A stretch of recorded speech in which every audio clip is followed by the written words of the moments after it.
Olá, graça e paz, tudo bem? Que bom ter você aqui, oportunidade de estarmos juntos em mais uma aula da UBA, né? Classe de novos membros, oportunidade para juntos aprendermos do Senhor, aprendermos da Sua palavra, aprendermos e conhecermos do Senhor em todo o tempo, né?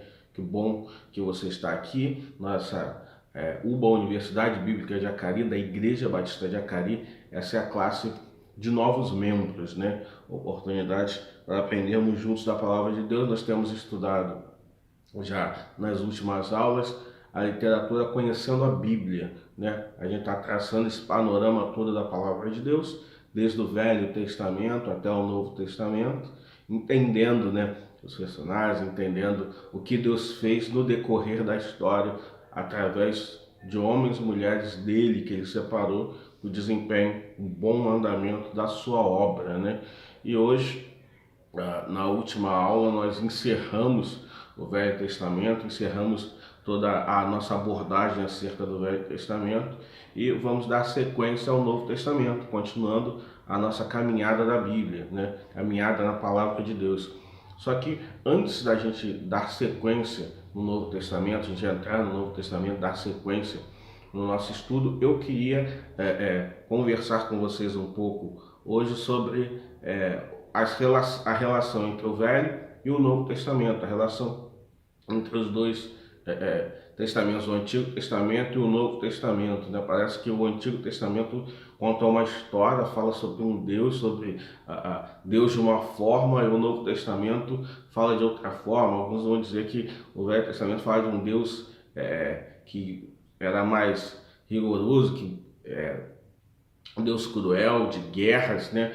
E vivemos o tempo da graça, vivemos o tempo do amor, né? Como se fossem duas realidades. Mas o que nós vamos perceber é que a Bíblia está toda ela interligada, toda ela conectada. Mas antes de mais nada, eu queria te convidar a baixar sua cabeça, fechar os seus olhos. Vamos juntos orar, vamos juntos falar com Deus, crendo que Ele cuida de nós o tempo todo. Amém? Você pode baixar sua cabeça, fechar os seus olhos? Vamos orar nesta hora? Senhor Deus e Pai, muito obrigado, Pai. Obrigado pela oportunidade que temos de separarmos esses instantes, Senhor, para falar contigo, Pai. Separarmos esses instantes para termos essa conexão e separarmos esses instantes para aprender do Senhor e da Tua palavra, Pai. Porque quando somos ensinados e aprendemos do Senhor, aprendemos a como devemos agir, como devemos andar, aprendemos o que precisamos fazer para estar mais perto do Senhor, Pai. Nos abençoa, nos direciona, nos conduz neste estudo, Pai. É a nossa oração em nome de Jesus. Amém. Então, antes de mais nada, queria pedir para você abrir a sua Bíblia lá, lá no livro de Lucas, capítulo 20.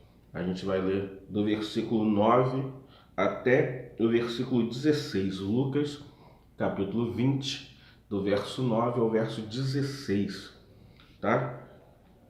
Diz assim a palavra do Senhor. Então, Jesus passou a contar ao povo esta parábola.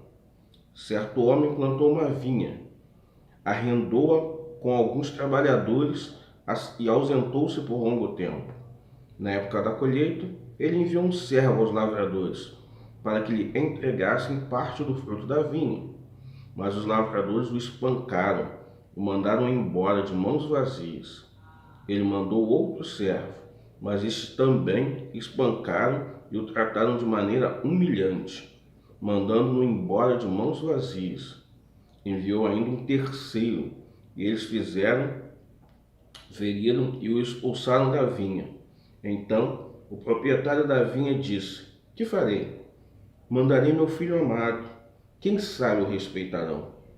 Mas quando os lavradores viram, combinaram entre si, dizendo: Este é o herdeiro, vamos matá-lo e a herança será nossa. Assim, lançaram-no fora da vinha e o mataram. E o que lhes fará então o dono da vinha? Virá, matará aqueles lavradores e dará a vinha a outros. Quando o povo ouviu isso, disse: Que isso nunca aconteça. Você reparou que a parábola de Jesus está chamando a atenção, e ele está narrando uma história contando que um homem tinha uma vinha e ele viaja e ele manda, de tempo em tempo, ele manda empregados lá para recolherem a vinha, o resultado da vinha, e aqueles homens são os que lá estão trabalhando na vinha, olham para aquele homem e falam: olha, quem manda aqui é a gente sabe o que a gente faz, a gente sabe o que a gente precisa fazer, quais são as nossas atitudes, e eles mandam, não respeitam o dono da vinha. Fazem isso por 3 vezes, e aí depois o dono da vinha manda o próprio filho, e eles matam o filho desejando ficar com a vinha. O que Jesus está querendo apontar e direcionar nesta parábola, ensinar, é mostrar que a história do povo de Deus, a história do povo separado, escolhido por Deus, é bem assim. Em todo tempo, e a gente já conversou aqui, você está chegando aqui agora, você pode dar uma olhadinha nas outras aulas aqui do canal,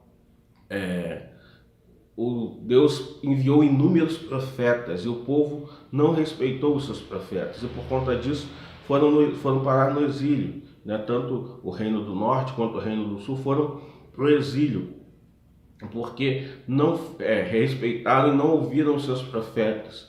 E Jesus está falando agora dele: olha, está vindo o filho do dono da vinha, Jesus Cristo, e mesmo assim eles não estão respeitando, mesmo assim eles não estão aceitando. Mas que isso, Jesus está querendo ensinar que a obra da redenção é uma obra que começa lá atrás. A obra da redenção de Deus esteve sempre preocupado e sempre disposto com a redenção do seu povo, com a redenção da humanidade. Ele faz isso e sempre ensinou através dos juízes, através dos sacerdotes, através dos profetas, ensinando o povo a andar no caminho dele, a andar no caminho que era agradável aos olhos do Senhor. Mas muitas vezes o povo preferiu andar no caminho que lhe era interessante, né?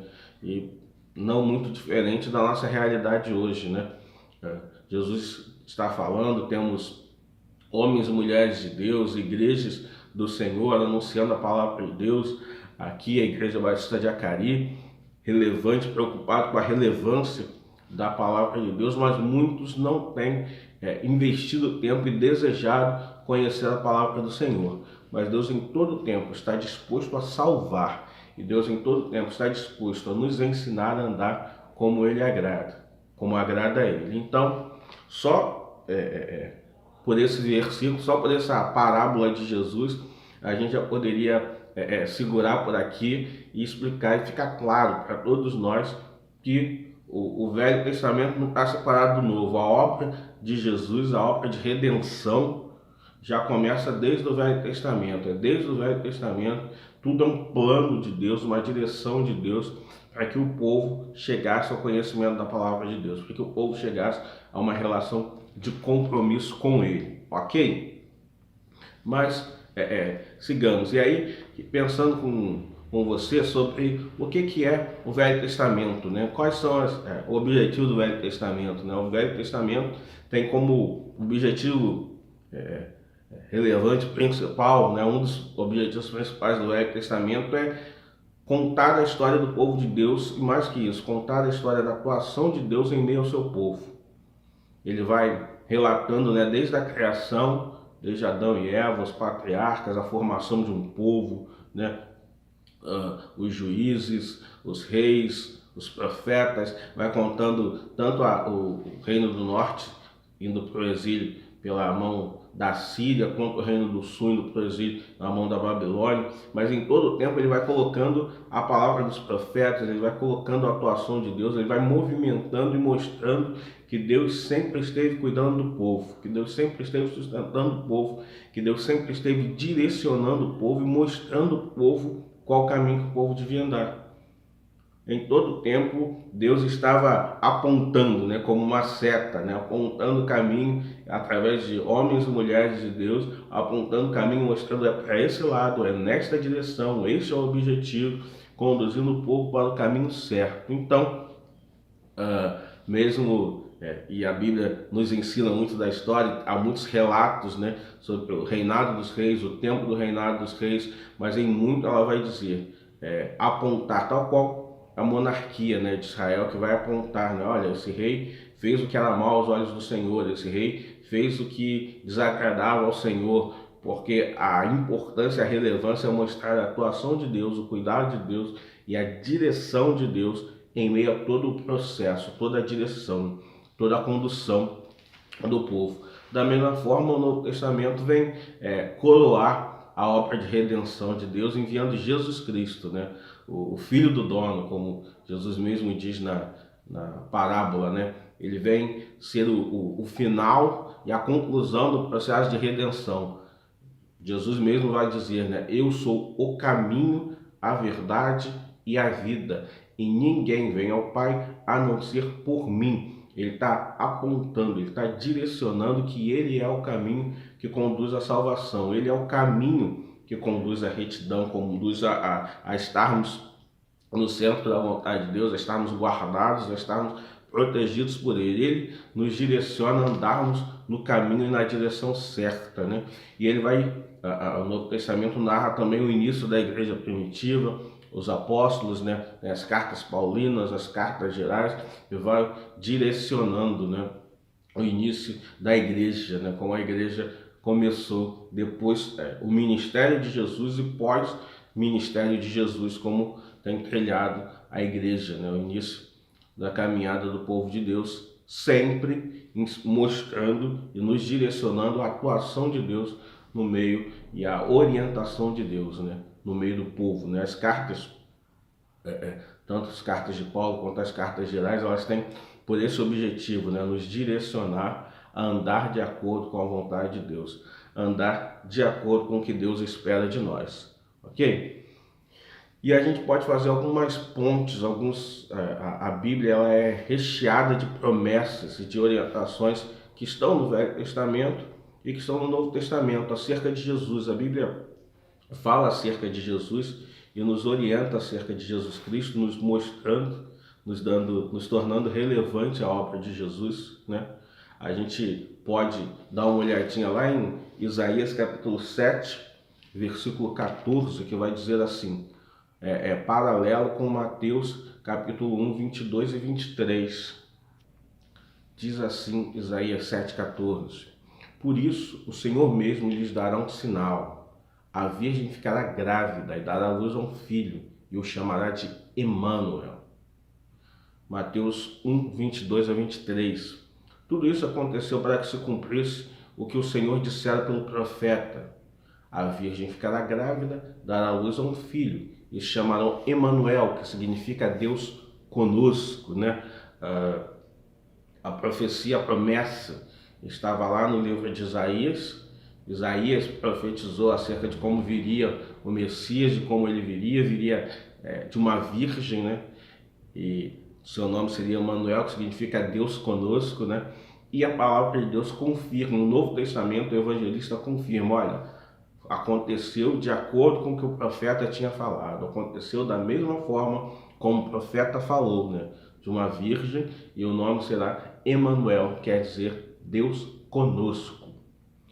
Outra promessa, outra profecia confirmada no Novo Testamento falando de Jesus, está lá em Miqueias capítulo 5, versículo 2, e a resposta, a conclusão, a confirmação no Novo Testamento está em Mateus capítulo 2, versículo 6.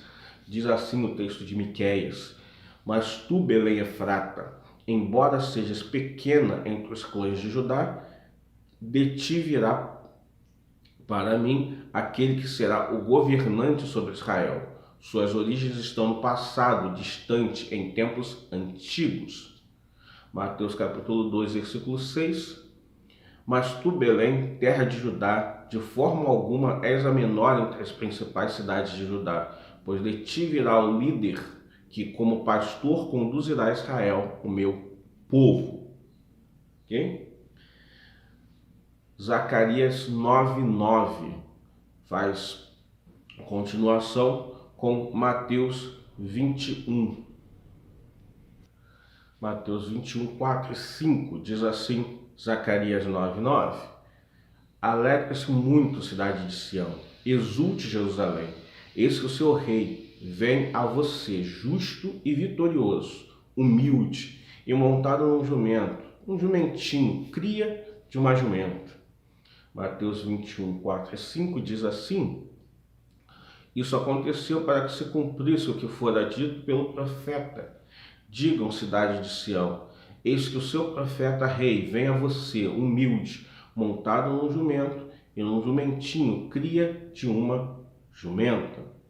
Percebeu que os textos estão ligados?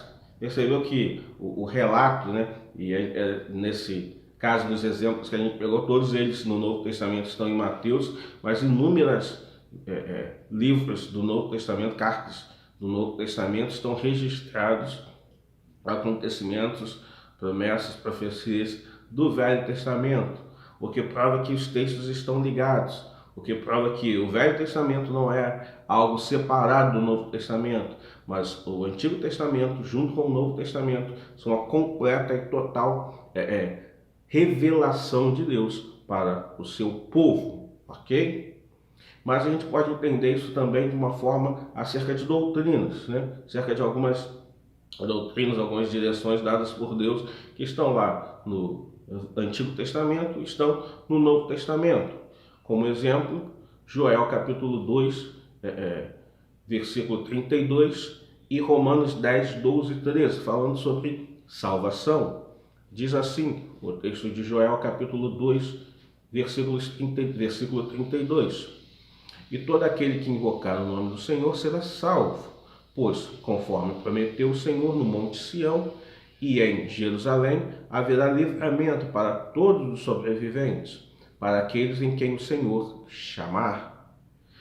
Não há diferença, Romanos 10, 12 e 13.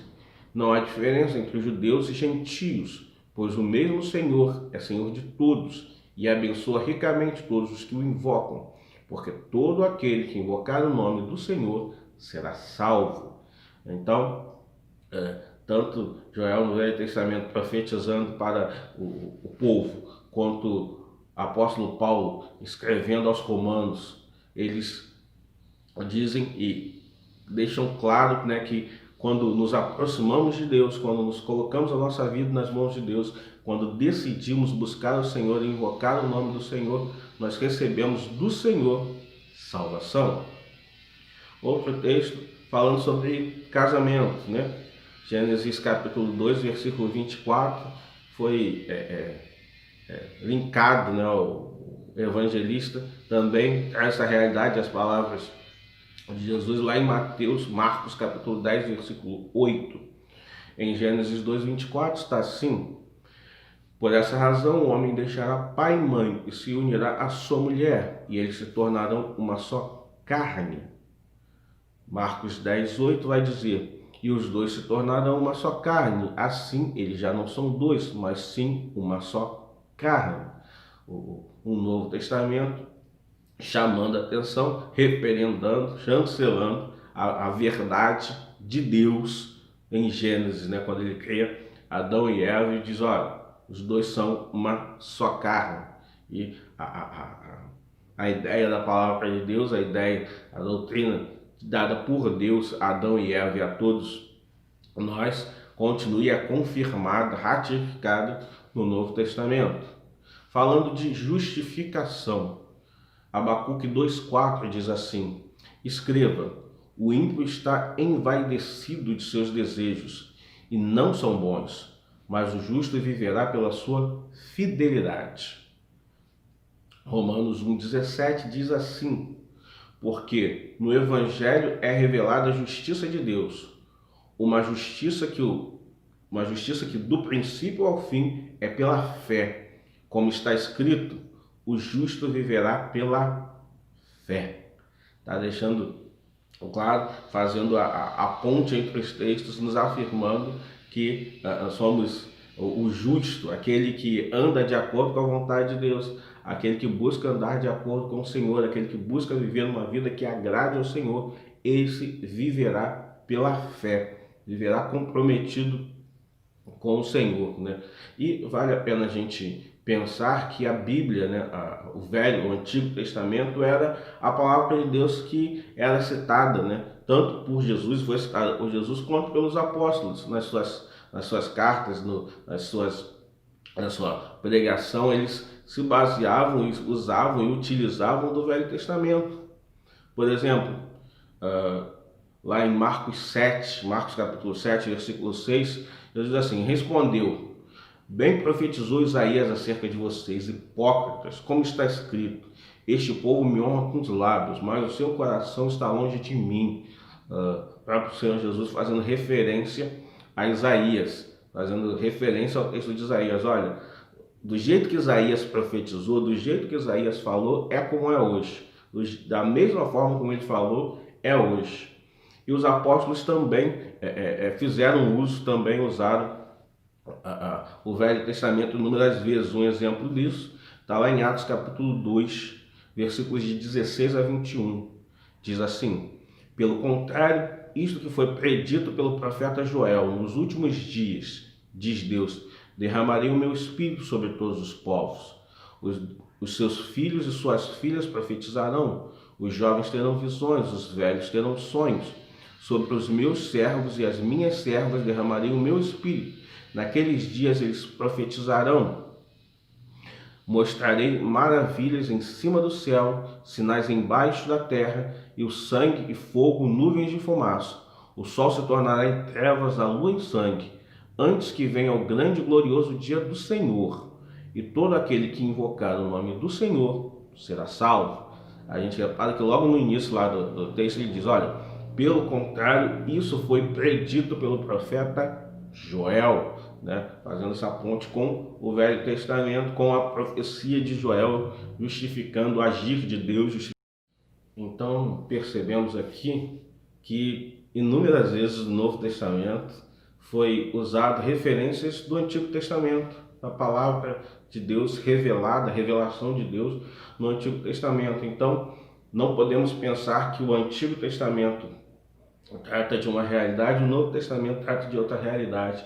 A inerrante Bíblia, a palavra de Deus está toda conectada, do Velho ao Novo Testamento. Estamos juntos, Deus está ministrando as suas verdades desde Gênesis até Apocalipse, desde o início até o final. Deus está revelando e nós conseguimos perceber o agir de Deus, a boa mão de Deus em todo o tempo, né? Perceber tantos anos de diferença, tantos autores, muitos que não se conheceram, né? Os escritores do Novo Testamento não conheceram os escritores do Velho Testamento, mas a palavra de Deus é fiel, é única, né? Traz atribuída a Santo Agostinho, né? Vai dizer que o Novo Testamento está oculto no Antigo e o Antigo Testamento está revelado no Novo.